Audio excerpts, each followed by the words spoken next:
ಇಷ್ಟೊತ್ತಲ್ಲಿ ಇಲ್ಲೇನೆ ಮಾಡ್ತೀಯಾ? ಯಾಕೆ ನೀನು ಮಾತ್ರ ದೇವ್ರಿಗೆ ಕೈ ಮುಗಿಬೋದು, ನಾನು ಮುಗಿಬಾರ್ದಾ? ದೇವ್ರಿಗೆ ಕೈ ಮುಗಿಯೋದಕ್ಕೂ ಹೊತ್ತು ಗೊತ್ತು ಅಂತಿರುತ್ತೆ, ಯಾವುದ್ಯಾವುದೋ ಟೈಮಲ್ಲಿ ಮಾಡೋದಲ್ಲ. ಅಲ್ಲ, ಮನುಷ್ಯರಿಗೆ ಬೆಲೆ ಕೊಡದಿರೋಳು ನೀನು ದೇವ್ರಿಗೆ ಕೈ ಮುಗಿದೇನು ಉಪಯೋಗ? ನಾನು ನಿನ್ನಂಥ ಮನುಷ್ಯರಿಗೆ ಬೆಲೆ ಕೊಡದೇ ಇರ್ಬೋದು, ಆದರೆ ನನ್ನಲ್ಲೂ ಅದೊಂದು ಭಯ ಅಂತ ಇರುತ್ತೆ. ನಿನಗೆ ಈ ಮನೇಲಿ ಭಯನ? ಇದೇನು ಅದು ಹೊಸ ನಾಟಕ ಶುರು ಮಾಡಿದ್ಯಾ? ಅದಕ್ಕೆ ದೇವ್ರ ಮನೇಲಿ ಏನ್ ಮಾಡ್ತಾ ಇದ್ರು ಅಂತ ನಾವ್ ಹೇಳ್ತೀವಿ.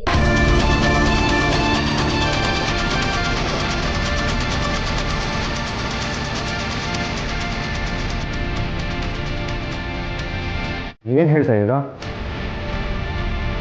ಅದಕ್ಕೆ ದೇವತ್ ಕಾಟ ಶುರು ಆಗಿದೆ ಅನ್ಸ್ತಿದೆ. ನಿದ್ದೆನೂ ಮಾಡ್ತಿಲ್ಲ, ಊಟನೂ ಮಾಡ್ತಿಲ್ಲ, ತಿಂಡಿನೂ ಮಾಡ್ತಾ ಇಲ್ಲ. ನಾವು ದೇವಸ್ಥಾನದಿಂದ ಪ್ರಸಾದ ತಂದಿದ್ರೆ ಅದನ್ನ ಇಸ್ಕೊಂಡ್ರು.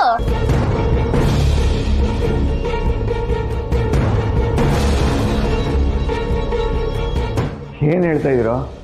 ಇಲ್ಲಿ ದೆವ್ವದ ಕಾಟ ಶುರು ಆಗಿದ್ಯಾ? ಮೊನ್ನೆ ನಾವು ಇಲ್ಲಿ ಮಲಗಿದ್ವಲ್ಲ, ನಮಗೂ ಮೋಹಿನಿ ಕೂಗೋ ಸೌಂಡ್ ಕೇಳಿಸ್ತಾ ಇತ್ತು. ಅದಕ್ಕೆ ಇಷ್ಟೊತ್ನಲ್ಲಿ ದೇವ್ರ ಕೈ ಮುಗಿಯಕ್ ಬಂದಿದ್ದಾರೆ ಅನ್ಸುತ್ತೆ. ಮನೇಲಿ ಈ ಬಿಳಿ ಮೋಹಿನಿ ಇರ್ಬೇಕಾದ್ರೆ ಇಲ್ಲಿ ಯಾವ ಮೋಹಿನಿ ಬರುತ್ತೋ? ಅದೆಲ್ಲ ನಮಗ್ ಗೊತ್ತಿಲ್ಲ ಅಣ್ಣ. ಹೌದು, ಮೋಹಿನಿ ನೋಡಕ್ ಹೇಗಿತ್ತು? ಅದು ಮೋಹಿನಿನೇ ಅಂತ ನಿಮ್ಗೆ ಗೊತ್ತು? ಅದಕ್ಕೆ ನೀವು ಕೈ ಮುಗಿಯೋದನ್ನ ಕಂಟಿನ್ಯೂ ಮಾಡಿ ಬಾ, ನಾನು ನಿಂಗೆ ಎಲ್ಲ ಡೀಟೇಲ್ ಆಗಿ ಹೇಳ್ತೀನಿ.